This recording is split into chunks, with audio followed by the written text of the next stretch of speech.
재판부가 소송 비용은 또 각자 부담해주더라고요. 패소했는데도. 그거 어디서 이야기하면 좋겠는데. 예, 지금까지 우리가 세미나를 통해서 재산 분할의 대상과 방법에 대해서 다양한 논의를 했습니다. 그래서 오늘은 실제 이혼이나 재산 분할 과정에서 문제가 될 수 있지만 지금까지 우리가 구체적으로 논의하지 않았던 부분들, 뭐 비상장 주식이라든지 지적재산권, 그리고 애완동물 등에 대한 재산 분할 방법에 대해서 의논해 보도록 하겠습니다. 네, 개인 기업을 운영하는 경우에는 이렇게 재산 분할에 특별한 문제가 없을 것입니다. 하지만 주식회사 형태로 사업을 운영을 하다 보면 법인인 회사 자체를 분할을 할 수가 없잖아요. 그런 경우에는 주식회사의 주식을 분할을 해야 되는 경우가 발생을 하게 됩니다.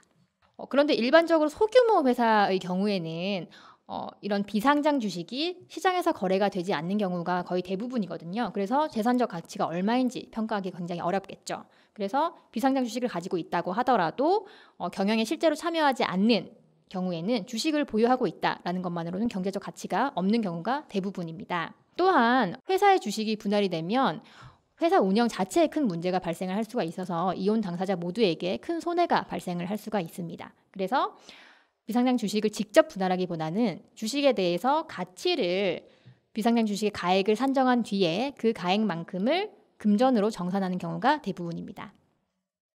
비상장 회사의 주식 가치는 이혼 소송의 변론 종기를 기준으로 평가합니다.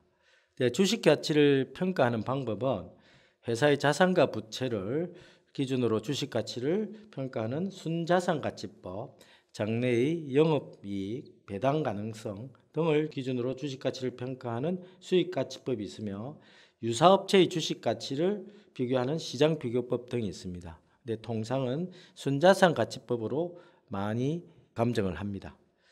구체적인 주식의 가치는 감정을 통해서 평가되는데 이 문제는 감정 비용이 1,000만 이상 드는 경우가 많습니다. 그래서 감정 비용을 법원에다가 잘 조절해 달라고 의견을 제시하는 게 좋습니다. 비상장 주식이 상장 가능성이 있다 하더라도 구체적으로 상장이 되지 않은 상황에서는 상장 후의 시가를 반영하지는 않습니다. 따라서 비상장 주식의 가치는 변론 종결 후에 상장이 이루어졌다거나 주식 가격이 급등하거나 폭락하는 경우에도 그 사정들은 고려하지 않습니다. 네, 특허권 같은 지적재산권도 이제 재산분할 어떻게 할 건지가 문제가 되는데요. 혼인 중에 취득한 특허권, 저작권, 상표권 당연히 재산분할 대상이 되고요. 법원도 같은 입장입니다. 다만 양도가 불가능한 저작 인격권이라는 게 있어요.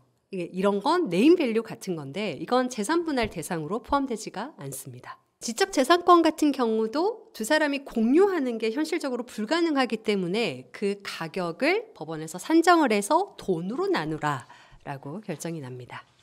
네, 그래서 가치평가 방법으로는 현재가치법, 수입할인법 이런 게 있는데요. 법원을 통해서 감정을 하고 가격을 정합니다.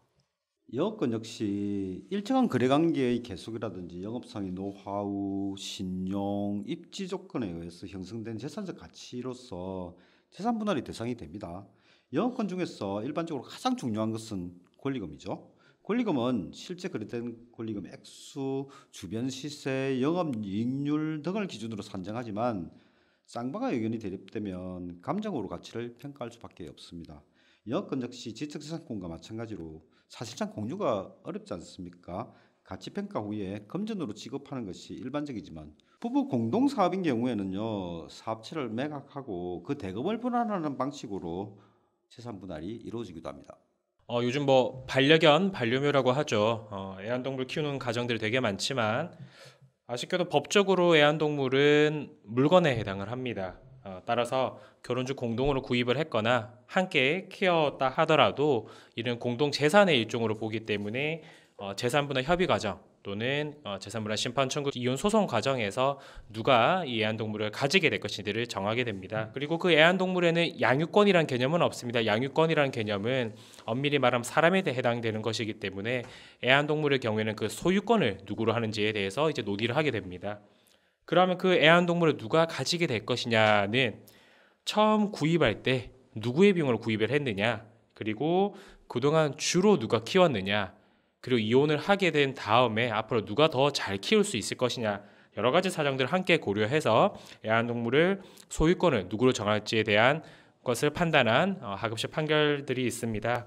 최근에는 동물을 반려견, 반려묘라고 해서 가족으로 받아들이는 사회적인 문화가 많이 확산이 되고 있습니다. 그래서 이 애완동물을 단순한 재산 이상으로 다루어 보려겠다라는 취지로서 법 개정 논의도 함께 진행되고 있다는 점 살펴보시면 좋을 것 같습니다. 지금까지 부부 중 일방이 보유하고 있는 지적재산권이나 영업권, 그리고 부부 일방이 운영되고 있는 법인 형태의 사업체에 대한 재산 분할에 대해서 논의해 보았습니다.